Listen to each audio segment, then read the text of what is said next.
অবরুদ্ধ গাজায় পৌঁছাতে শুরু করেছে বিশ্বের বিভিন্ন দেশের ত্রাণ সহায়তা। বিশেষ যুদ্ধবিরতি সত্ত্বেও হামলা অব্যাহত রেখেছে দখলদাররা। এতে প্রাণ ঝরেছে 63 ফিলিস্তিনির। এদিকে গাজা উপত্যকায় সব লক্ষ্য অর্জন এবং হামাসকে নির্মূল করতে তেল আবিব দৃঢ় প্রতিজ্ঞ বলে মন্তব্য করেছেন ইসরায়েলি প্রধানমন্ত্রী বেনিয়ামিন নেতানিয়াহু। ত্রাণ সহায়তার জন্য ইসরায়েল 10 ঘন্টার জন্য সামরিক অভিযান বন্ধ ঘোষণার পর জর্ডান এবং সংযুক্ত আরব আমিরাত গাজা উপত্যকায় বিমান থেকে খাদ্য সামগ্রী ফেলতে শুরু করেছে। একদিনে 25 টন খাবার এবং মানবিক পণ্য ফেলেছে দেশ দুটি। বান্ডেল থাকলে প্রতি সেনমানিতে টাকা বাঁচবে। বিকাশ সেনমানি বান্ডেল কিনে জিতুন প্রতি লেনদেনে। এদিকে সীমান্ত দিয়ে ঢুকতে শুরু করেছে বিশ্বের বিভিন্ন দেশের ত্রাণ সহায়তা।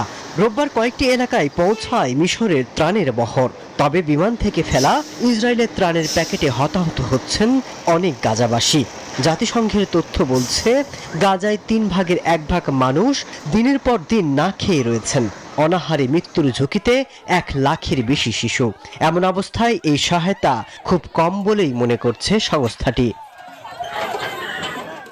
গাজায় যুদ্ধবিরতি নিয়ে আন্তর্জাতিক চাপের মুখে এবার ট্রাম্প জানালেন, গাজা নিয়ে সিদ্ধান্ত ইসরায়েলকে নিতে হবে।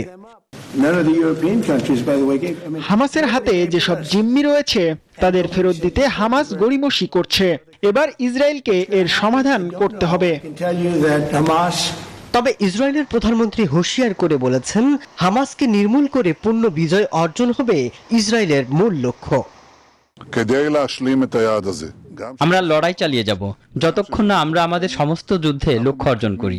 সম্পূর্ণ বিজয় না হওয়া পর্যন্ত আমরা কাজ চালিয়ে যাব। আমরা হামাসকে নির্মূল করব। এদিকে হামাস বলছে, যতক্ষণ না গাজায় খাদ্য সংকট কাটবে ততক্ষণ ইসরায়েলের সাথে আলোচনা চালিয়ে যাওয়া হবে অর্থহীন।